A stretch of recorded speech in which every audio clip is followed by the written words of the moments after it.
नमस्कार साथियों, कैसे हैं आप सभी। बिल्कुल आज एक जबरदस्त वीडियो लेकर के आया हूं। इस वीडियो को देखने के बाद में आपको भी कुछ न कुछ आपकी जो प्लानिंग चल रही है, कैसे एग्जामों की तैयारी की जाती है, कैसे सिलेक्शन लिया जाता है, नेगेटिव मार्किंग के एग्जाम को कैसे क्वालिफाई किया जाता है, सिलेक्ट हुआ जाता है, आज इस वीडियो को देखने के बाद आपको पूरी चीजें मिलेगी कि हमारी क्या प्लानिंग होना चाहिए। साथ ही बड़ा ही बेसब्री से बच्चों को इंतजार चल रहा है एमपीएसआई 2025 में जो एग्जाम आने वाली है वो। क्यों? क्योंकि बहुत टाइम पहले, या बहुत टाइम पहले कितने, कम से कम 7 से 8 साल पहले आई थी एमपीएसआई की एग्जाम। 2017 में लास्ट टाइम आई थी। 2018 में वो जो भी सब इंस्पेक्टर बने हैं वो ट्रेनिंग कंप्लीट करने के बाद में थाने पे आ चुके हैं, लेकिन उसके बाद से एमपीएसआई की भर्ती नहीं। साथ ही आप देखें पेपर में फिर चीजें आती जाती है। एमपीएसआई की वैकेंसी आने वाली है, 500 पोस्ट आने वाली है, इसकी आने वाली है, ये आना है। लेकिन उसके पहले एक बहुत बड़े लेवल पे संशोधन भी हो गया है। एमपीएसआई में प्री होना है, मेंस होना है। जब इस लेवल का चेंजेस है, फिजिकल भी 100 मार्क्स का होना है, 50 का इंटरव्यू होना है। जब इतने बड़े लेवल का चेंजेस है तो उसके लिए कुछ ना कुछ तो आपको भी प्लानिंग करना होगी। आज का वीडियो देखने के बाद आप देखेंगे तो आपको सभी चीजें मिलेगी, वो कि हमें क्या करना चाहिए, कैसे करना चाहिए, हमारी तैयारी की रणनीति क्या हो कि फाइनल अंतिम रूप से सिलेक्शन लिया जाए। और इसको मैं आपको उसी लेवल पर बताऊंगा जिससे बच्चों का चयन भी हुआ है। अब बोले किसमें चयन हुआ है? ये पैटर्न आप एमपीएसआई में पहली बार देंगे। हम जिस एग्जाम की अभी तक प्रिपरेशन करवा रहे हैं उसके लिए यही पैटर्न चलता आ रहा है। वो माइनस मार्किंग की एग्जाम देते हैं, 1/3 माइनस मार्किंग की एग्जाम देते हैं, उसके बाद में अंतिम रूप से चयनित भी हुए, साथ ही एमपी में टॉप भी किया है। तो जी हाँ, बिल्कुल जो भी बच्चे इसी तैयारी करना चाहते हैं, इसी लेवल पर तैयारी करना चाहते हैं, हम बिल्कुल दीपश्री एकेडमी लेकर आए हैं। इसी क्लासेस को एमपीएसआई की भी हमारी क्लासेस स्टार्ट होने वाली है। अब हम बात कर रहे हैं कि जो पैटर्न अभी आप एमपीएसआई में देखेंगे, जिस पैटर्न पे आप एग्जाम देंगे, प्री देंगे, मेंस देंगे, फिजिकल देंगे, इंटरव्यू देंगे, राज्य वन सेवा परीक्षा ये पैटर्न फॉलो करते हुए आ रहा है। वही सेम पैटर्न, वही ऑब्जेक्टिव एग्जाम, नेगेटिव मार्किंग के साथ में मेंस भी हो रहा है, फिजिकल हो रहा है। उसमें फिजिकल के मार्क्स नहीं होते थे, बाकी इंटरव्यू भी 50 नंबर का, थोड़ा सा चेंजेस है, हम उसी के साथ में आएंगे। अब ये दीपश्री एकेडमी, जो भी बच्चे तैयारी करना चाहते हैं, दीपश्री एकेडमी से जुड़ना चाहते हैं, जुड़े दीपश्री एकेडमी के साथ। ये क्लासेस यहीं पर रन हो रही है। इसी के बाद में हम कहें एमपीएसआई में इस बार इन्होंने जो चेंज किया है, एक बहुत बड़े लेवल का चेंज किया है। क्योंकि अभी तक जो पहले सिलेक्ट हुए हैं, ऐसा ही बने हैं, वो ज़्यादा से ज़्यादा समय बोलते थे कि आपको हिंदी बहुत अच्छा पढ़ना चाहिए, आपको इंग्लिश बहुत अच्छा पढ़ना चाहिए, सबसे बड़ा वेटेज वही है, आपको बहुत अच्छे से लूसेंट पढ़ लेना चाहिए, लूसेंट को रट लेना चाहिए, और जितना हो सके, क्योंकि पेपर ही वहीं से आता था। प्री में बहुत अच्छा एक ही पेपर देते थे, उसके थ्रू चयन भी हो जाता। लेकिन इस बार तो इन्होंने पैटर्न ही अलग कर दिया है। बस पैटर्न अलग कर दिया है तो आपको कैसे तैयारी करना चाहिए, क्या करना चाहिए, इस वीडियो को देखने में हम उसी की बात करेंगे। अब हम बात करें एमपीएसआई 2025 प्री के लिए। सभी को पता है 10 सब्जेक्ट कर दिए हैं। अभी उसने ये वेटेज नहीं बताया कि सभी से इक्वल मार्क्स का आएगा या फिर कितने कितने मार्क्स का आएगा। अब जो पहले 70 नंबर की हिंदी होती थी उसको 10 में सप्रेस कर दिया है तो क्या होगा। इंग्लिश 30 की आती थी उसको 10 में कर देगा तो क्या होगा। इतिहास जो इतना बड़ा सब्जेक्ट है उसको भी कर दे। लेकिन कुछ ना कुछ तो इंपॉर्टेंट है ही है। क्या इंपॉर्टेंट है, कैसे पढ़े, कैसे अंतिम रूप से चयन तक जाए, उसी को लेकर के हम बात करेंगे। तो ये 10 टॉपिक दिए हैं इसने। अब मैंने एक बहुत अच्छा वीडियो बनाया है। हर सब्जेक्ट को पढ़ने के तरीके अलग अलग होते हैं। देखिए आज हम बिल्कुल इस वीडियो में हम वही बात करेंगे। जब आपको हिंदी पढ़ना है तो हिंदी को कंसेप्ट के साथ पढ़े।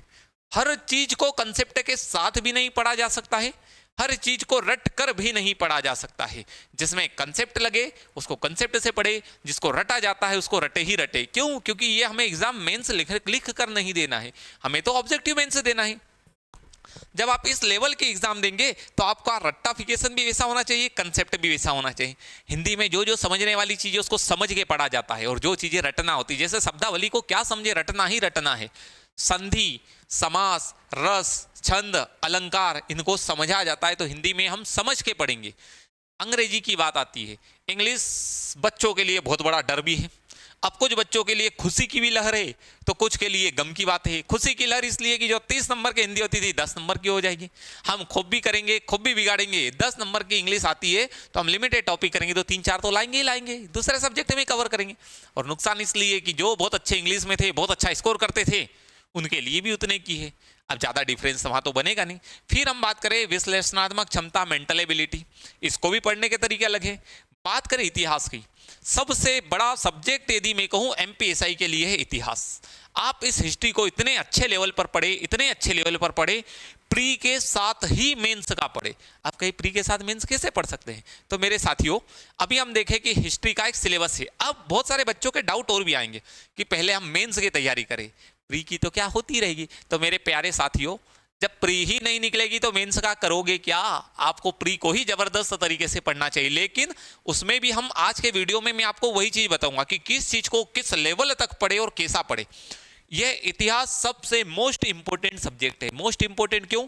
क्योंकि प्री में भी अपना वेटेज रख रहा है, साथ ही मेंस में भी एक पेपर 1 का पार्ट ए में भी बहुत बड़ा वेटेज रख रहा है। मतलब इतिहास एक बार पढ़ो, और सबसे अच्छी बात क्या है इस इतिहास सब्जेक्ट की, एक बार पढ़ो, जैसा है वैसा ही होगा। इतिहास बनाने वाले सब खत्म हो चुके हैं, अभी तक कोई भी नहीं बचा है। अब वो चीजें जो हो चुकी है वो तो हो ही चुकी है, वो परिवर्तित होना नहीं है। कब तक पढ़ेंगे? तो हम देखेंगे कि सिंधु घाटी सभ्यता के भी पहले नव पाषाण काल, पुरा पाषाण काल, मध्य पाषाण काल, ताम्र पाषाण काल है। उस काल से लेकर के 1947 तक जब भारत देश आजाद हुआ तब तक का पढ़ेंगे पूरा इतिहास। अब इस इतिहास को कैसे पढ़े? तो हम आपसे बताएं, इतिहास सब्जेक्ट इतना अच्छा है कि यदि आप इंटरेस्टिंग तरीके से पढ़ेंगे तो आपको बहुत अच्छे से समझ में आएगा, बहुत अच्छे से समझ में आएगा। और इस इतिहास सब्जेक्ट को मैं खुद लेकर के आ रहा हूं। आप जुड़े इसी YouTube चैनल के साथ। हम बिल्कुल इतिहास को कहानियों के माध्यम से पढ़ेंगे, और कहानियां सुनना सभी को पसंद होता है। और मैं खुद एक इंटरेस्टिंग वे में चीजों को लेकर के आऊंगा कि आपको इतिहास पढ़ने के बाद लगेगा कि हमने कोई ना कोई सब्जेक्ट पढ़ा और इतना जानदार शानदार पढ़ा है। साथ ही इसके नोट्स कहां मिलेंगे? तो आप हमारी दीपश्री एकेडमी की एप्लीकेशन डाउनलोड करें, आपको एप्लीकेशन पर नोट्स मिलेंगे हिस्ट्री के पूरे। दूसरी बात आती है जियोग्राफी। अब बोले जियोग्राफी कैसे पढ़ी जाती? तो जियोग्राफी को मैपिंग से पढ़ा जाता है। मैपिंग इतनी अच्छी करे, और हम खुद बताएंगे कि कैसे पढ़ा जाता है। इस जियोग्राफी को मैपिंग से लेके आएंगे, और एक बार नोट्स बनाए, इतना अच्छा बनाए कि आपको जब भी आप रिवीजन करने बैठे, जो 4 दिन का रिवीजन है वो आपका 4 घंटे में कैसे होता है हम बताएंगे, वैसे होता है। लेकिन नोट्स वैसे होना चाहिए। साथ ही हम जियोग्राफी का वेटेज देखें, प्री में आएगा, मेंस में इतना नहीं है, तो जियोग्राफी को हम उस लेवल पर पढ़े। फिर हम आते हैं विज्ञान, साइंस की बात करें, प्री में दे रखा है, मेंस में उतना ज्यादा लेवल का नहीं है। फिर हम बात करें नागरिक शास्त्र, सिविक्स। अब बच्चे कंफ्यूज हो गए कि सिविक्स में है क्या। सिविक्स में पॉलिटी भी आती है और साथ ही कुछ एक्स्ट्रा चीजें भी आती है। जब हम नागरिक शास्त्रों को पढ़ेंगे, इसको बहुत जबरदस्त तरीके से पढ़ना है। क्यों? क्योंकि प्री में भी है, मेंस में भी है, और जब दोनों जगह पर है तो क्यों ना हम एक ही बार में इस लेवल का पढ़ ले, इतना अच्छा पढ़ ले कि आपको सभी जगह पर काम में आए। फिर हम बात करें बुनियादी कंप्यूटर ज्ञान। आज के समय में कंप्यूटर के बिना कोई सी भी एग्जाम भी नहीं होती है और कोई सी नौकरी भी नहीं होती है। कंप्यूटर तो कंपलसरी है। साथ ही प्री प्लस मेंस दोनों जगह पर है। जब दोनों जगह पर है तो एक ही जगह क्यों ना बहुत अच्छे तरीके से पढ़ा जाए, इतना अच्छा पढ़े कि आपको एक ही बार में चीजें कंप्लीट हो। फिर आती है तर्क शक्ति, रीजनिंग। अब रीजनिंग भी आप पढ़ते हुए आ रहे हैं। अब इसने प्री में दिया, मैथ्स के पार्ट पे रीजनिंग भी पूछ ले, रीजनिंग के बिहाफ पे मैथ्स भी पूछ ले, तो क्या आप उससे लड़ाई करने जाएंगे? और लड़ाई करने के लिए जाएंगे जब तक देर हो चुकी होगी। तो हमें पढ़ना रीजनिंग भी है, हमें मैथ्स भी है। और फिर आता है करंट अफेयर्स। अब मेरे प्यारे साथियों, अब देखें, ये तो हमने आपसे सिलेबस पर चर्चा की, सिलेबस पर वो चर्चा की है जो इसने प्री केस में सिलेबस दे रखा है। अब हम बात करेंगे कि इसी चीज में अब हम बात करेंगे इसमें। अब मुझे बताए, यदि आप इतिहास सब्जेक्ट की बात करें, प्री प्लस मेंस दोनों जगह पर है। हम बात करें नागरिक शास्त्र, प्री प्लस मेंस दोनों जगह पर है। हम बात करें बुनियादी कंप्यूटर ज्ञान, प्री प्लस मेंस दोनों जगह पर है। हम बात करें current affairs, pre plus mains दोनों जगह पर है। अभी हमने मेंस की बात नहीं की है, लेकिन कहीं न कहीं प्री का ही पढ़ा, लेकिन दोनों जगह पर आ गया। अब क्या हो, बहुत अच्छी समझ बनाई जाए। अब जिस पैटर्न की मैं बात कर रहा हूं, ऐसे एग्जामों में कैसे सिलेक्शन लिया जाता है। अब यदि उसी पैटर्न पे आपको कोचिंग में ही पढ़ने को मिले, क्लासों के माध्यम से ही पढ़ने को मिले, तो कितनी अच्छी बात होगी। बिल्कुल दीपश्री एकेडमी इसी पैटर्न पर लेकर के आएगी, कैसे सिलेक्शन लिया जाता है और कैसे बहुत अच्छे से तैयारी की जा सकती है। उसी पैटर्न को लेकर के आए हम उसी पैटर्न पर पढ़ाएंगे भी। जिस पैटर्न की मैं बात कर रहा हूं उसी पैटर्न पर हम पढ़ाएंगे। आप मेरा एक वीडियो देखें कि इतिहास को कैसे पढ़ा जा सकता है, इसी चैनल पर जाइए, वहां पर हमने डीप में बताया कि हिस्ट्री को कैसे पढ़ा जाता है। उस पैटर्न को फॉलो करें। आपको फ्लो चार्ट आना चाहिए और उसके बाद की जो कहानियां है ना, कहानियों के माध्यम से मैं खुद आपको पढ़ाऊंगा हिस्ट्री। इतने अच्छे पैटर्न की आप जब भी कहानियां सुनना अच्छी भी लगती है, लेकिन उस कहानियों को बिल्कुल उस तरीके से पढ़ा जाए कि आपको क्लास में बैठ के चीजें भी याद हो जाए, प्लस हमारे एग्जाम का भी काम हो जाए और हमारे इधर भी, और हमें याद भी रहे। क्यों? क्योंकि प्री में तो हम तुक्का भी मारेंगे, मेंस में हमें सॉलिड पता होना चाहिए कि ऐसा है तो ऐसा ही क्यों, ये हुआ तो यही क्यों। इसके लिए हमें इतिहास उस लेवल पर आना चाहिए। जियोग्राफी को हम पूरा मैपिंग से पढ़ेंगे, मैपिंग इतनी अच्छी होगी, रिवीजन होगा, लेकिन इसका वेटेज हमें मेंस में नहीं मिलेगा। सिविक्स को हम बहुत अच्छे से पढ़ेंगे, प्री में भी मेंस में भी है, इसलिए बहुत अच्छे से पढ़ेंगे। कंप्यूटर को हम बहुत अच्छे से पढ़ेंगे ही पढ़ेंगे। करंट अफेयर्स को बहुत अच्छे से पढ़ेंगे। अब बहुत सारे बच्चे कहेंगे कि हम कहां पर पढ़ेंगे, तो हमारी जो क्लासेस ऑफलाइन दीपश्री एकेडमी की क्लासेस चल रही है, ऑफलाइन चलेगी। हम ऑनलाइन भी कोर्स लाने वाले हैं, साथ ही अभी हम यूट्यूब पर सभी वीडियो हम क्लासेस चलाने वाले हैं। एमपीएसआई की क्लासेस यूट्यूब पर भी आपको मिलेगी। और उस पैटर्न को एक बार समझिए आप, यदि आप लोगों ने एक बार उस पैटर्न को फॉलो कर लिया तो हम आपसे डेफिनेट कहे कि आप बहुत अच्छे तरीके से कर लेंगे। साथ ही अभी हमारी एमपीएसआई की फाउंडेशन बैच स्टार्ट होने वाली है, इस बैच को आप ज्वाइन करें। जिस पैटर्न की मैं बात कर रहा हूं, इसी पैटर्न पर हम क्लास में पढ़ाएंगे, इस लेवल पर पढ़ाएंगे कि हमारा मेन टारगेट होगा कैसे एग्जाम को एग्जाम को निकाला जाता है, कैसे इस एग्जाम में सिलेक्शन लिया जाता है। क्योंकि माइनस मार्किंग की एग्जाम आपके लिए पहली बार हो सकती है। हम इस एग्जाम के पैटर्न पे तैयारी करवाते आ रहे, साथ ही टॉपर्स तक निकलते हुए आ रहे हैं। अभी हम उसको भी बताएंगे कि कैसे टॉपर्स बना जाता है ऐसे एग्जामों को, क्या स्ट्रेटजी हो। अभी आपने इन चीजों को देखी, या भाई हमारी एमपीएसआई की एक फाउंडेशन बैच स्टार्ट करेंगे प्री मेंस इंटरव्यू सभी के लिए। जो बच्चे प्री मेंस इंटरव्यू वाली बैच ज्वाइन करना चाहते हैं, जुड़े दीपश्री एकेडमी के साथ में। अब कहे कि क्लास कहां पर रन हो रही है, तो ये क्लास का कॉन्टेक्ट नंबर है, यही क्लास का एड्रेस है, ये इस लोकेशन पर रन हो रही है। तो आप जुड़े दीपश्री एकेडमी के साथ में, आपको सभी चीजें जिस पैटर्न की अभी हमने बात की उसी पैटर्न पर हम पढ़ेंगे, इस लेवल पर पढ़ेंगे, आपको पढ़ने में भी बहुत अच्छा लगे। अब हम बात करेंगे एमपीएसआई की, जब भी ऐसी एग्जाम होती है तो इस एग्जाम को कैसे पढ़ा जाता है, कैसे इसमें सिलेक्शन लिया जाता है और क्या हमारी प्लानिंग हो। अब हम बात करें, सबसे पहले हम बात करेंगे प्री की। प्री में भी यदि कहें तो अब आप देखेंगे इस प्री में कितनी यूनिट है, तो इस प्री में है 10 यूनिट। अब कुछ बच्चों के साथ में प्रॉब्लम यह है, कोई बच्चे मैथ्स में अच्छे हैं तो इंग्लिश में वीक है, इंग्लिश में अच्छे हैं तो हिंदी में वीक है। कहीं ना कहीं हर व्यक्ति की एक प्रॉब्लम होती है। अब मैं आपसे बताऊं, एक सिलेक्टेड व्यक्ति और एक नॉन सिलेक्टेड, इन दोनों में डिफरेंस क्या होते हैं, और इसके बाद मैं आपको बताऊंगा भी कैसे व्यक्ति टॉप करते हैं और कैसे व्यक्ति छोड़ते हैं।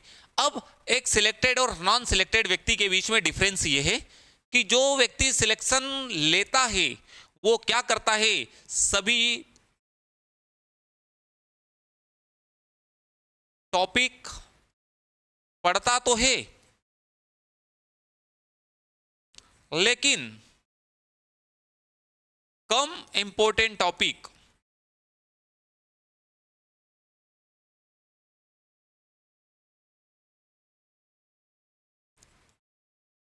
छोड़ देता है। कि जो व्यक्ति अच्छे लेवल पे ऐसे एग्जामों को फाइट करता ना, क्योंकि कंपटीशन में आपसे फिर हो तो कम से कम 5 लाख बच्चे फॉर्म भरेंगे। जब 5 लाख बच्चे फॉर्म भरेंगे तो जो व्यक्ति सिलेक्टेड होते हैं वो कैसे डिफरेंट बनते हैं दूसरों से। सभी एक साथ तैयारी कर रहे हैं, सभी लगभग कोई ये बुक पढ़ रहा है, कोई वो बुक पढ़ रहा है, सभी लोग मटेरियल पढ़ रहे हैं, लेकिन कहीं ना कहीं देखे सब वही चीजें हैं। 80% हर बुक में कॉमन होता है, थोड़ा सा 10-20% ही ऊपर अलग होता है, लेकिन उस व्यक्ति उस 10-20% के चक्कर में अपना सिलेक्शन खोता है। सिलेक्टेड व्यक्ति सभी टॉपिक पढ़ता है लेकिन कम इंपॉर्टेंट टॉपिक को छोड़ देता है। और जो सिलेक्ट नहीं हो पाते ना, उनका रीजन ये है कि वो कुछ टॉपिक को तो बहुत पढ़ेंगे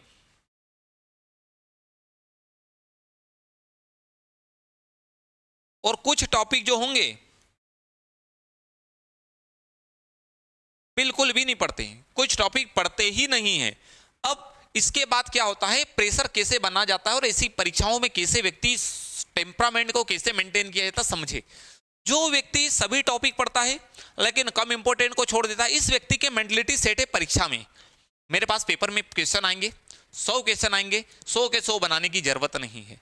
मैंने जो टॉपिक पढ़े हैं इतने अच्छे पढ़े हैं, इतने अच्छे पढ़े कि यदि यहां से आएगा तो मैं बना लूंगा। दूसरी बात, जो कम इंपोर्टेंट है 2-4 प्रश्न आएंगे क्योंकि उसे पता है कि क्या इंपोर्टेंट है और क्या नहीं है। अब ये वाला बंदा जो होगा ना, ये कुछ टॉपिक तो बहुत सारे पढ़ के जाएगा और पेपर में जाने के पहले तक बार बार यही रिकॉल करे, हे भगवान इससे ना आ जाए, हे भगवान इससे ना आ जाए, इसमें से आ जाए। इस व्यक्ति के साथ में यह होगा कि जब इस टॉपिक से रिलेटेड क्वेश्चन आएंगे और 10-15 क्वेश्चन आ गए तो इस 10-15 क्वेश्चन जो कि उसका सिलेक्शन बचे हुए पूरे क्वेश्चन करवा सकते, लेकिन जो 10-15 यहाँ के भी नहीं बनेंगे, इस प्रेशर में वो यहाँ के क्वेश्चन बिगाड़ेगा वो। तो ये होता है एक, वो व्यक्ति अपने सिलेक्शन से खो देता है। क्यों? क्योंकि यहाँ पर तो हमने गलतियां की है, साथ ही हमारा जो फेवरेट जोन था, जो बहुत स्ट्रांग पार्ट था, उसको भी हम बहुत सारी चीजों में गलत कर चुके हैं। तो एक ये होता है। दूसरी बात कहें, ये जो सिलेक्टेड व्यक्ति होते हैं ना, ये देखते हैं कि हमें ओवरऑल पढ़ना सभी है। अब दिक्कत कहां पर होती है, एक जो सिलेक्टेड व्यक्ति होता है उसके एफर्ट और इसके एफर्ट में कहां डिफरेंस होता है। अब मान लो 10 यूनिट है, काय में पेपर में 10 यूनिट है। अब इस बंदे को 6 यूनिट पे अच्छी कमांड है।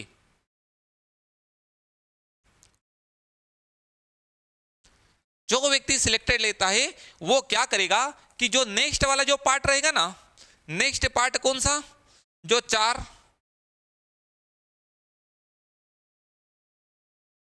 4 यूनिट उसकी वीक है, एक ये बंदा उस 4 यूनिट पे वर्क करेगा। अब मैं उस पे भी आऊंगा कि कैसे। अब दूसरी बात कहीं, इधर का जो बंदा है उसके साथ में क्या है कि 10 यूनिट इसके पास भी है, लेकिन वो क्या करेगा, 6 यूनिट अच्छी है और इसकी भी हम कहें कि इसकी 4 यूनिट वीक है। अब ये दोनों डिफरेंस इन दोनों में कहां से आता है, उन दोनों में डिफरेंस आता है इस जगह से। कौन सा विजिबल होगा ये। अब जो ये बंदा होगा ना, 6 यूनिट अच्छी है, इस पे तो काम करेगा। अब ये बंदा जो 4 यूनिट वीक है, इस पर अच्छा वर्क करेगा।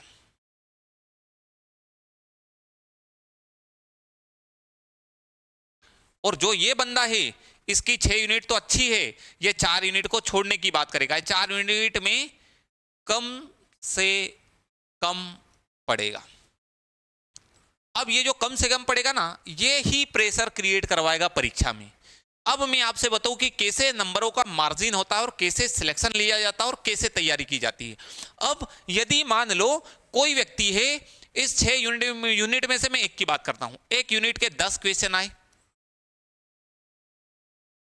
अभी आपकी अच्छी है, मतलब ये मान के चल रहा हूं कि आपके 10 क्वेश्चन में से आपके 6 से लेके 8 क्वेश्चन करेक्ट होते हैं। 6 से लेके 8 क्वेश्चन करेक्ट होते हैं। आप खूब इस पे काम करो, खूब इस पे काम करो, खूब करो। आपके ये जो क्वेश्चन होंगे ना, बड़ी मुश्किल से 8 से 9 होंगे, खूब एफर्ट डालेंगे तब होंगे। दूसरी समस्या कहां आती है, इस वीक वाली यूनिट से भी जो 10 क्वेश्चन है,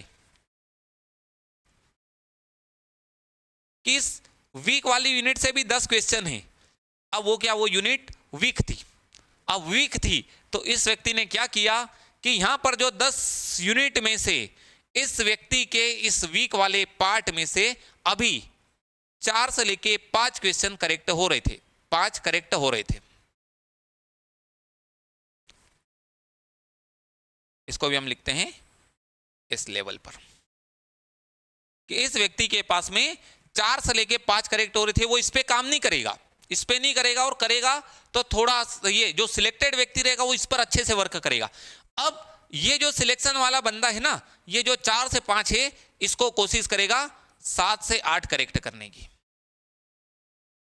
और एक जो फेलियर वाला बंदा है वो क्या करेगा, जो अच्छी है उसको खूब अच्छी करेगा, जो कमजोर है उस पर काम नहीं करेगा। यहां पर जितना आपको 1 से 2 नंबर बढ़ाने में जितनी ज्यादा मेहनत लगेगी, उससे कम मेहनत लगेगी यहाँ पे 3 से 4 नंबर बढ़ाने की।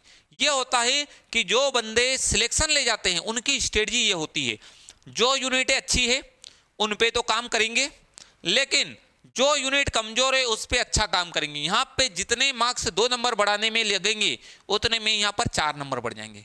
जो ये बंदा रहेगा वो इस अच्छी को बहुत अच्छी करेगा, अच्छी को खूब अच्छी करेगा, और लाख कोशिश कर ले 8 से 9 नंबर से ज्यादा नहीं आएंगे, 10 में से 10 कभी नहीं आते हैं। और ये जो 4 यूनिट है ना, इस 4 यूनिट पे देखो 6 यूनिट बहुत अच्छी करेगा और 4 यूनिट कमजोर ही रहेगी, और पूरी एग्जाम में भगवान के भी हाथ जोड़ेगा और सोचेगा हे भगवान इससे रिलेटेड ना जाए, नहीं तो निपट जाऊंगा और परीक्षा में आएंगे ही आएंगे। क्योंकि ये पेपर कभी किसी का नहीं होता है, कभी किसी का नहीं होता है। पेपर में क्या चीज आती, कैसे चीज आती, हमें क्या करना है, जो आपकी यूनिटें कमजोर हैं उस पर अच्छे से काम करो और उसके थ्रू इन चीजों को लेकर के आओ। जो यूनिट अच्छी है उसको प्रॉपर रिवीजन करो, कुछ नंबर इसमें बढ़ाने की कोशिश करो, लेकिन जितना मेहनत जितना एफर्ट हम यहाँ लगाएंगे उतना यहाँ लगाएंगे तो इसमें जो नंबर बढ़े उससे ज्यादा नंबर यहाँ पर बढ़ेंगे। ये होते एक सिलेक्टेड बंदे की ये। अब चीजें क्या होगी उसके बाद में उस सिलेबस में देखो कि आपने क्या चीज पढ़ना है और कैसे पढ़ना है। जैसे मैंने अभी आपको पहले भी बताया कि हम बात करेंगे कौन कौन से सब्जेक्ट की, हम बात करेंगे हिस्ट्री की, हम बात करेंगे सिविक्स, हम बात करेंगे कंप्यूटर की, हम बात करेंगे करंट अफेयर की। ये 4 सब्जेक्ट हो गए। यहीं पर हम बात करेंगे रीजनिंग की। अब एक चीज मैं और आपको बताऊं, थोड़ा सा अब इस स्लाइड पे मेरे को कंपैरिजन करने में थोड़ी सी आ रही है। अब यहीं पर मैं लिखता हूं, यहां तक आपको विजिबल हो रहा है, हाँ दिख जाएगा। अब मैं देखूं ये जो टॉपिक है मोस्ट इंपोर्टेंट,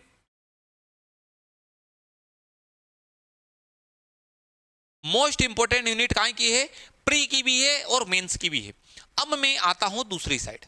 दूसरी साइड आप देखेंगे एक यूनिट है जियोग्राफी, एक यूनिट है आपकी हिंदी, एक यूनिट है आपकी इंग्लिश, एक यूनिट है आपकी साइंस, और एक यूनिट वापस से मैं रीजनिंग मेंटल एबिलिटी।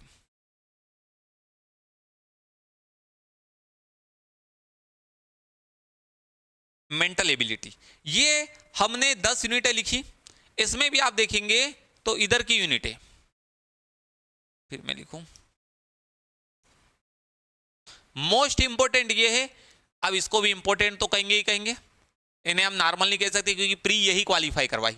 अब मुझे बताए जियोग्राफी हमें पढ़ना है, क्यों ना मैं एक बार बहुत अच्छे से मैपिंग से पढ़ ले, मैपिंग से इतनी अच्छी पढ़ ले, इतनी अच्छी पढ़ ले कि आपके पास एक बार हो, आपके मैप हो, और उस मैपों को देखने के बाद में जब आप पढ़े तो केवल रिवीजन फटाफट हो जाए, मैं प्री में ही देना है। इस जियोग्राफी को अच्छा पढ़ा जाएगा, मैपिंग से पढ़ेंगे।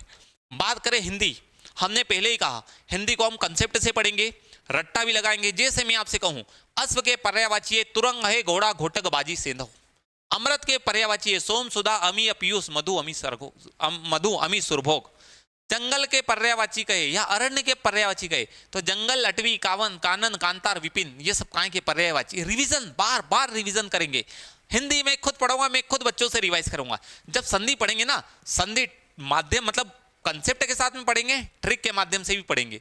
हम समास पढ़ेंगे, समास जैसा पढ़ेंगे, रस पढ़ेंगे, छंद पढ़ेंगे, अलंकार पढ़ेंगे। एक बार पढ़ेंगे, पढ़ने के बाद में आपका कंसेप्ट क्लियर हो जाएगा। हिंदी को वैसा पढ़ा जाता है, इंग्लिश को भी कंसेप्ट के साथ पढ़ा जाता है, नहीं तो रट्टा मारा जाता है।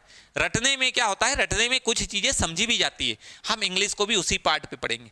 साइंस को पढ़ा जाता है डायग्रामेटिकली, बहुत सारा समझने के बाद। जैसे हम कहे साइंस में ह्यूमन बॉडी पढ़ना है, बायो में सबसे बड़ा टॉपिक है ह्यूमन बॉडी ही पढ़ना होता है, और वहीं से प्रश्न ज्यादा आते हैं।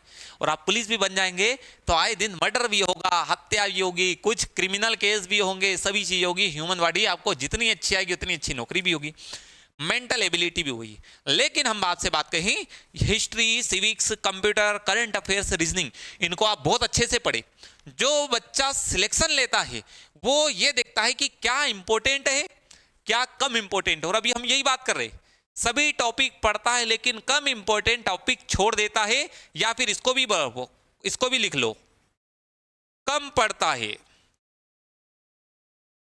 छोड़ देता है या कम पढ़ता है। जैसे हम कहें केमिस्ट्री पढ़ेंगे तो कम पढ़ो ना, छोड़ना हो तो छोड़ भी दो, लेकिन जो कम इंपॉर्टेंट है उसको कम पढ़ो।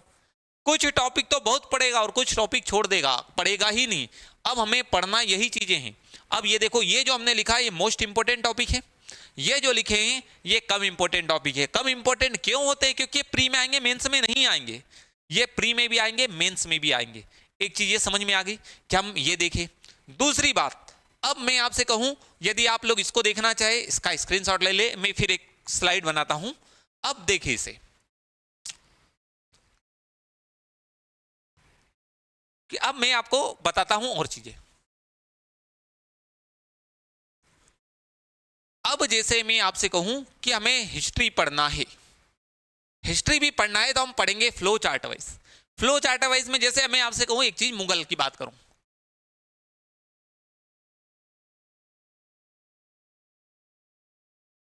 बाबर आया है, बाबर के बाद में आया हुमायूं, हुमायूं के बाद में आया अकबर, अकबर के बाद में आया है जहांगीर, जहांगीर के बाद में आया शाहजहां, शाहजहां के बाद में आया है औरंगजेब। मैंने केवल 6 सीक्वेंस लिखा है। अब आप देखेंगे कि आपको ये सीक्वेंस फ्लो चार्ट दिख रहा है। बाबर आया, बाबर ने क्या क्या चीजें की, हुमायूं आया, हुमायूं ने क्या क्या किया, अकबर आया, अकबर ने क्या क्या किया, बिल्कुल फ्लो चार्ट में पढ़ेंगे। साथ ही इनकी रणनीतियों को हम उस लेवल पे कहानियों में पढ़ेंगे कि हुमायूं आया, 1530 से लेके 1540 तक राज किया, शेर शाह सूरी ने उसे भगा दिया, शेर शाह सूरी ने फिर भयंकर तरीके से राज किया, दिल्ली की गद्दी पे बैठा। और साथ ही हम कहे कालिंजर के किले में एक नर्तकी थी। अब कालिंजर का किला था, वहां का राजा भी उस नर्तकी को नहीं छोड़ना चाह रहा था, और शेर शाह सूरी भी चाह रहा था कि वो नर्तकी को लेके आना है। अब बोले कि कैसे तोड़ा जाए, किले को तोड़ा जाए। किले को तोड़ने के चक्कर में एक काम करो, बारूद गोला दरवाजे तो किले के बंद कर दिए गए, बंद कर दिए, किले के अंदर एंट्री हो नहीं रही। बोले लाओ बारूद लाओ, बारूद से अपन गोला बनाएंगे, गोले से फेंकेंगे और अंदर, और जहां विस्फोट होगा पूरी दीवार, किले की दीवार को तोड़ देंगे। अब दिक्कत ये हुई कि जिस समय शेर शाह सूरी बारूद गोले का उपयोग कर रहा था, उसने कालिंजर किले पे बारूद का ढेर, बारूद का गोला मारा, गोला किले की दीवार से टकराया और वापस से आ गया अपने शेर शाह सूरी के पास में।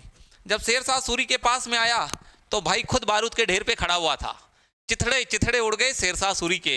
उस नर्तकी को पाने के लिए कहानी पूरी खत्म कर ली शेर शाह सूरी ने। अब आप देखेंगे कि कालिंजर अभियान जो चल रहा था उसी के तहत शेर शाह की मृत्यु हो गई। इसका सब चीजें इतिहास के हम वहां पर फ्लो चार्ट में पढ़े, इतने अच्छे फ्लो चार्ट के साथ पढ़े कि आप पढ़े तो आपको मजा आ जाए। आप जब पढ़ें कि जब भी 16 महाजनपदें हुई, महाजनपदों में भी मगध साम्राज्य बहुत अच्छे लेवल पर चल रहा था। मगध साम्राज्य पर उत्कर्ष के लिए अलग अलग वंशों ने किया कि सबसे पहले देखेंगे तो हर्रेक वंश आया, उसके बाद में आप देखेंगे तो शिशुनाग आया, उसी के बाद में आप देखेंगे तो नाग दशक आया। अब नाग दशक में भी घनानंद रहेगा जिसके दरबार में चाणक्य आएंगे, चाणक्य कौटिल्य आएंगे। उसके बाद में बताएंगे, लेकिन वो क्या करेगा, चाणक्य का अपमान कर देगा। जब वो आएगा उसके बाद में जैसे घनानंद को मारेंगे तो मौर्य वंश चालू हो जाएगा, मौर्य साम्राज्य चलेगा। वहीं पर चंद्रगुप्त भी आएगा, बिंदुसार भी आएगा, अशोक भी आएगा, सभी चीजें चलती रहेगी। मौर्य वंश के बाद में आप देखेंगे कि जो भी इसका लास्ट शासक रहेगा बृहद्रथ, उसको क्या करेगा, उसी का सेनापति पुष्यमित्र शुंग जब देखेगा कि सिकंदर आक्रमण कर रहा है और बार बार बोल रहे हैं, तो उसी समय पर क्या करेगा, पुष्यमित्र शुंग सेनापति उसके जो राजा होता है उसी की गर्दन काट देता है बृहद्रथ की। और उसके बाद में शिशुनाग वंश चालू हो जाता है। उसी के बाद में देखेगा, उसी के बाद में आप देखेंगे तो कण्व वंश आएगा, उसी के बाद में आएंगे तो सातवाहन वंश आएंगे। हमने बिल्कुल आपको सातों के सातों वंश ही बता दिए जो एक के बाद एक चले थे। उसी के बाद हिंद, यवन, शक, पल्लव, कुषाण वगैरह सब चीजें आ जाएगी। हम उसको उस लेवल पे पढ़ेंगे। और ये होता है एक हिस्ट्री को बहुत अच्छा पढ़ने का तरीका। अब ये हिस्ट्री जो बच्चे अभी मैंने आपसे थोड़ी सी चीज़ें बताई, आपको हिंदी भी मैं ही पढ़ाऊंगा, आपको हिस्ट्री भी मैं ही पढ़ाऊंगा, और उसको बिल्कुल उसी लेवल पर पढ़े जैसे हम बातों बातों में आपसे बता रहे हो। आपने बहुत सारी चीज़ें देखी भी होगी, इसी लेवल पर हम पूरी एक हिस्ट्री की क्लास लेके आएंगे। मैं एक पूरी सीरीज स्टार्ट कर रहा हूँ, आप यूट्यूब से भी जुड़े, आपको यूट्यूब पे भी मिलेगी, साथ ही दीपश्री एकेडमी की क्लासेस पे भी आपको यही लेवल पर पढ़ने को मिलेगा। इसी के बाद में हम बात करें सिविक्स। सिविक्स की बात करें, नागरिक शास्त्र, इसमें बहुत सारा पॉलिटी का पार्ट है। क्यों ना हम पॉलिटी को बहुत अच्छे से यहीं पर पढ़ लेंगे, आर्टिकल वाइज पढ़ लेंगे, तो क्यों ना आपकी चीजें होगी। बिल्कुल हम उसी लेवल पर पढ़ेंगे और उसी लेवल की तैयारी करो। और हमने आपसे बताया था मोस्ट इंपोर्टेंट टॉपिक कौन से हैं, कम इंपोर्टेंट कौन से है। कम इंपोर्टेंट भी उतने ही प्री के लिए है, लेकिन वो मेंस में हमें नहीं आएंगे। लेकिन मोस्ट इंपोर्टेंट प्री और मेंस दोनों में, और एक ही जगह तैयारी करो, दोनों जगह की तैयारी होती है। साथ ही हम कंप्यूटर पढ़ेंगे, करंट अफेयर्स पढ़ेंगे। और जो व्यक्ति, अभी हमने आपसे बताया था कि जो व्यक्ति सिलेक्ट होते हैं, इन लोगों की एक स्ट्रेटजी होती है।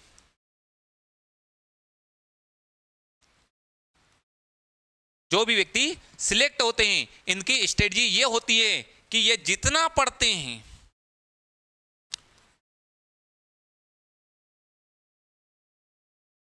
जितना पढ़ो बहुत अच्छा पढ़ो। और दूसरी चीज हम कहें, एक काम करो, इसको अब एक और कंपैरिजन के साथ में मैं लेके चलता हूं। हाँ, जितना पढ़ो, एक और लाइन खींचते हम, इसकी कंपैरिजन हम ऐसे करेंगे। जो कहीं न कहीं कुछ ना कुछ मार्क्स से रह जाते हैं,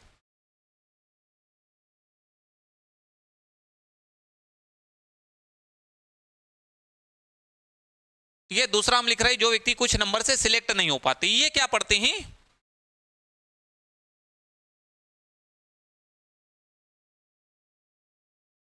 पूरा पढ़ते हैं, बहुत सारा पढ़ लेंगे, जमाने भर के नोट्स ले आएंगे, एक लाइब्रेरी में बैठेंगे, पढ़ रहे हैं। बाद में आप देखेंगे कि कोई दूसरा व्यक्ति आएगा, अरे यार उसकी किताब अच्छी आ रही है, आपकी पढ़ी हुई बुक को रख देंगे, दूसरे की किताब उठा के लाएंगे।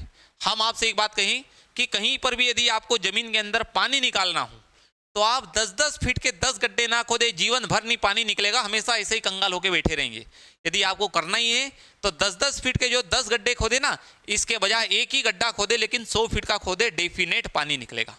इसका सीधा सा मैं कहना ही चाह रहा हूं, आप जो भी नोट्स पढ़ रहे हैं, सभी नोट्स में 80% 90% कॉमन होता है, केवल कुछ फैक्ट अलग होते हैं। आप जिस नोट्स को पढ़ रहे उसी नोट्स से पढ़े। और मैं आपसे डेफिनेट कहता हूं, अभी मैं खुद इंडियन हिस्ट्री के एक नोट्स लेके आ रहा हूं। इंडियन हिस्ट्री के नोट्स प्री प्लस मेंस दोनों के लिए रहेंगे। मैं उस लेवल पर उस पर वर्क कर रहा हूं कि जब बच्चे पढ़ेंगे तो उन्हें लगेगा कि हमने किसी नोट्स से पढ़ा है। मैं बिल्कुल उसी लेवल पर लेकर के आऊंगा। ये बच्चे क्या होंगे, पूरा पढ़ेंगे, और लेकिन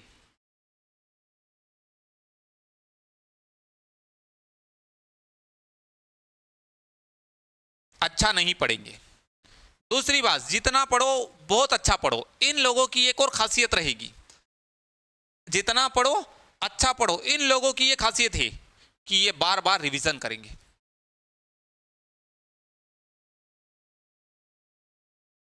ये बार बार रिवीजन करेंगे। इसके बाद में इनकी जो बुक्स होती है लिमिटेड होती है। क्यों? क्योंकि खुद की बुक से 1-2 नोट्स लेंगे, अपने खुद के नोट्स बनाएंगे, और एक ही व्यक्ति को फॉलो करते हैं। ये बार बार अपना ट्रैक नहीं भटकते हैं, ये उन्हीं चीजों को लेके चलते हैं। और ये जो व्यक्ति है ना, इनके पास में प्रॉब्लम ही रहेगी, अच्छा कभी नहीं पढ़ेंगे, रिवीजन ज्यादा नहीं करते हैं, इनके पास में आए दिन न्यू बुक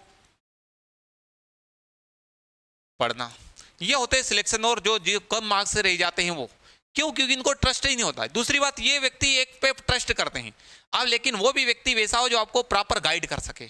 यदि आप प्रॉपर तरीके से कर ही नहीं पाएंगे तो ये आपके लिए नहीं है। ये एग्जाम में सिलेक्शन लेने की एक स्ट्रेटजी होगी।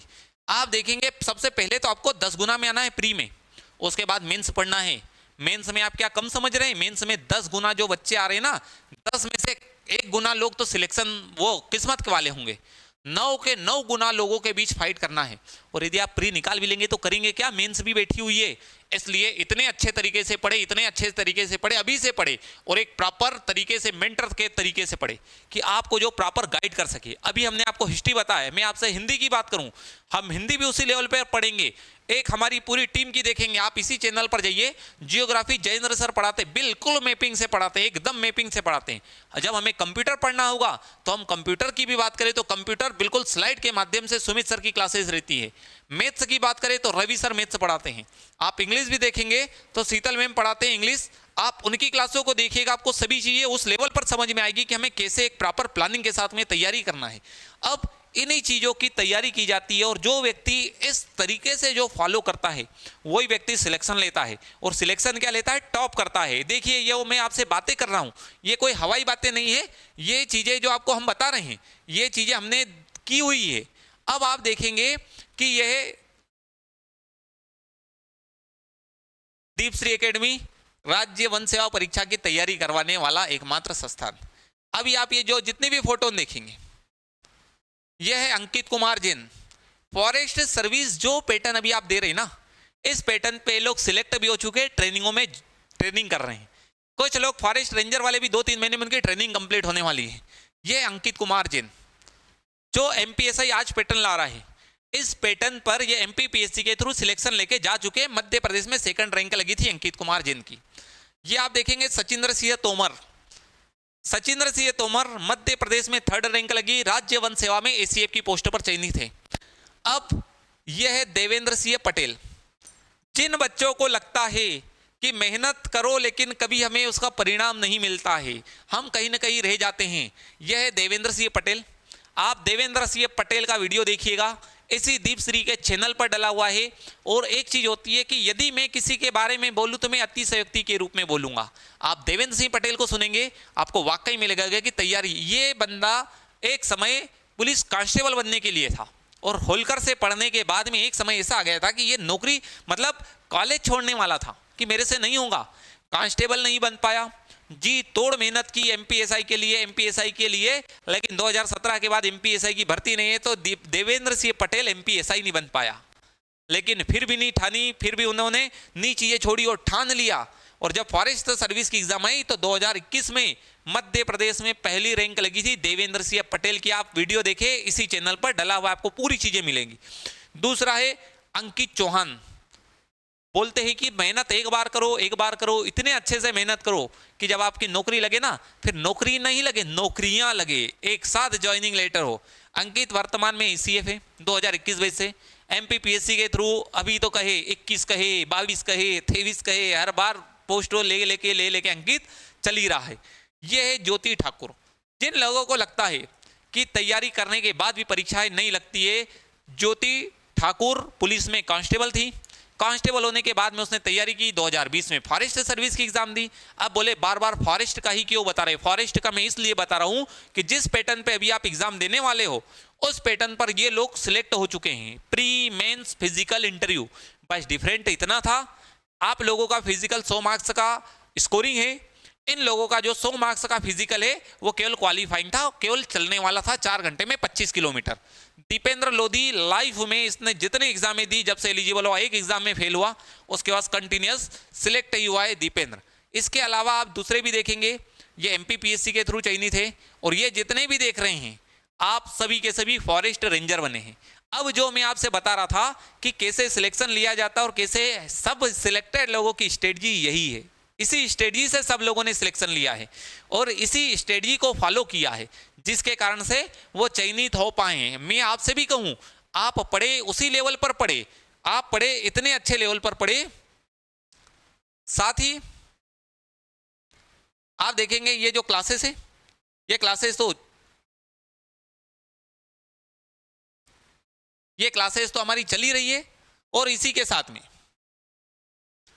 जो बच्चे लगता है कि हम किस लेवल पर तैयारी करें और कहां से करें, तो हम कहें कि दीपश्री एकेडमी बिल्कुल अपनी एमपीएसआई की बैच इसी पैटर्न पर लेकर के आएगा। हमने आपसे बताया भी है कि अभी जो हमारी चीजें चलेगी हम उसी पैटर्न को फॉलो करेंगे जिस पैटर्न पर हमने आपसे बताया था। ये जितने भी बच्चे हैं ये सब उसी पैटर्न को फॉलो करते हुए सिलेक्ट हुए ट्रेनिंग पे। अभी आप देखेंगे रजत पाटीदार पुलिस में कांस्टेबल, ये बंदा रजत पाटीदार एमपीएसआई बनने के लिए आया था कि मैं एमपीएसआई बनूंगा, एमपीएसआई बनूंगा। खूब मेहनत की, लेकिन मेहनत जब रंग लाती है तो और बड़े लेवल पे ले जाती है। रजत पाटीदार अभी वर्तमान में गुजरात के राजपीपला में ट्रेनिंग कर रहे हैं। अब और भी यदि आपको देखना है तो आप, ये तो हमारी forest service MPPSC and forest service 2026 को लेके बैच चल रही है। आप बोले सर इसका क्यों, हम आपसे फिर बताएं, ये बैच चल रही है उसी पैटर्न पर चल रही है। कौन दे सकता है कौन नहीं दे सकता है, उसके लिए हमारा ये वीडियो देखिए। इसमें हमने फॉरेस्ट सर्विस से रिलेटेड पूरी डिटेल डाली है कि यहाँ से आपको पूरी चीजें मिल जाएगी कि कौन व्यक्ति एलिजिबल है। ये हमारी उसी को लेकर के बैच चल रही है। अब यह है दीपेंद्र लोधी, गांव का लड़का है, टीकमगढ़ मबई का रहने वाला है। इस बंदे को देखोगे, इसने अपनी लाइफ में 23 साल की उम्र में एसीएफ बना है।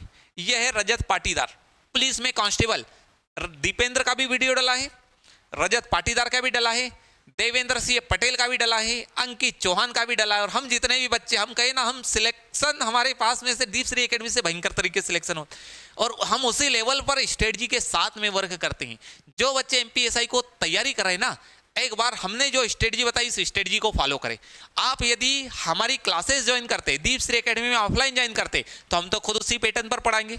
जो बच्चे दीपश्री एकेडमी ऑनलाइन ज्वाइन करते हैं, अभी हमारा ऑनलाइन भी कोर्स हम स्टार्ट करने वाले हैं, जो ऑनलाइन ज्वाइन करना चाहते हैं, आप जुड़े दीपश्री एकेडमी के साथ। हम ऑनलाइन भी इसी पैटर्न को फॉलो करेंगे।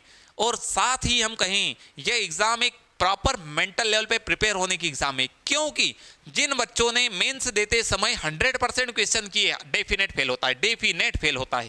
क्यों? क्योंकि ये एग्जाम में कुछ क्वेश्चन छोड़ने के ही होते हैं। वो हम जब क्लास में पढ़ाते हैं ना, तब हम बताते जाते हैं हमें कैसा करना है, क्या करना है। ये जितने भी वीडियो है आप सभी देखें। और भी हम कहें, आपको बहुत सारे नोट्स की जरूरत पड़ेगी, आप हमारी एप्लीकेशन डाउनलोड करें। दीपश्री एकेडमी की एप्लीकेशन आपको प्ले स्टोर पे मिल जाएगी।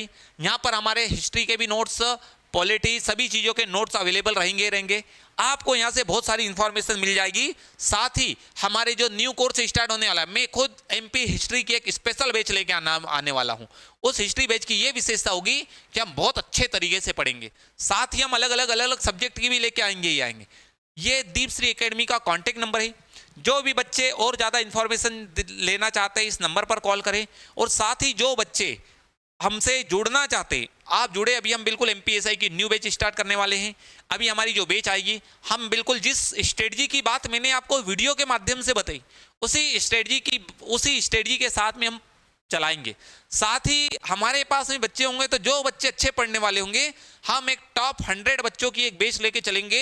उस बैच को हम स्पेशल तरीके से पढ़ाएंगे। स्पेशल तरीके से क्या पढ़ाएंगे, पढ़ाना तो यही होगा, लेकिन हम क्लास में ही ज़्यादा से ज़्यादा रिवीजन करवाएंगे। और जैसे भी अभी एसआई का नोटिफिकेशन आता है, तो हम बिल्कुल एक टारगेट बैच लेके आएंगे एमपीएसआई की। अब जो स्ट्रेटजी मैंने इस वीडियो के माध्यम से बताई, इस स्ट्रेटजी को हम क्लास में फॉलो करवाएंगे, इसी तरीके से पढ़ेंगे। और हम आपसे फिर बताएं, ये तो हमने पढ़ाना भी बताया, ये एग्जाम रट्टा भी मांगेगी, रटना भी है आपको, तो हम रटवाने वाले पार्ट पे भी उसी लेवल पर आएंगे और करवाएंगे। तो ये क्लास का कांटेक्ट नंबर है। जो भी बच्चे और ज़्यादा, आप दीपश्री एकेडमी की एप्लीकेशन डाउनलोड करें, यहाँ से आपको इन्फॉर्मेशन मिल जाएगी। साथ ही जो ये कोर्स ज्वाइन करना चाहते हैं फॉरेस्ट सर्विस एमपीपीएससी 2026 के लिए, आप ज्वाइन कर सकते हैं। आपको बहुत अच्छे तरीके से प्रॉपर चीज़ों में यहाँ पर इंफॉर्मेशन मिलेगी। उसी के बाद में ये हमने बताया कि कैसे टॉपर बना जाता है। एमपीएसआई की हमारी जो बैचेस स्टार्ट होने वाली है, साथ ही ये दीपश्री एकेडमी का कांटेक्ट नंबर है, दीपश्री एकेडमी का एड्रेस है। जो भी बच्चे इस क्लास को ज्वाइन करना चाहते हैं, जुड़े दीपश्री एकेडमी के साथ। हम बिल्कुल उसी पैटर्न पर लेके आने वाले हैं। साथ ही आप जुड़े। अभी हमारी डेली लाइव क्लासेस यूट्यूब के माध्यम से आपको मिलने लग जाएगी इसी चैनल पर। आप पढ़ के देखिए, और उसमें भी जब आप पढ़ेंगे तो आपको लगेगा कि वाकई में पढ़ना चाहिए, तो ऐसा पढ़ना चाहिए। और हम बिल्कुल फाउंडेशन वाले पार्ट पे लेके आएंगे। साथ ही आपको दीपश्री एकेडमी एक कुछ समय बाद, कुछ 2 महीनों के बाद में एक स्पेशल और कुछ ऑफर लाने वाली है। उस ऑफर के माध्यम से हम ऐसी एक बैच लाने वाले हैं जिसको पढ़े, जो अभी तक किसी ने नहीं किया, वो दीपश्री एकेडमी करने वाली है। अभी हम कुछ समय बाद, वो जब आएगा तब इसके बारे में बताया जाएगा। तो मेरे प्यारे साथियों, आप जुड़े दीपश्री एकेडमी के साथ, तैयारी करें। और जो भी बच्चे एमपीएसआई की बहुत अच्छे से तैयारी करना चाहते हैं, वो हमारे साथ में जुड़े। हम करेंगे उसी लेवल की तैयारी और वर्दी का करेंगे सपना साकार। बिल्कुल आप जुड़े दीपश्री एकेडमी के साथ। नमस्कार साथियों।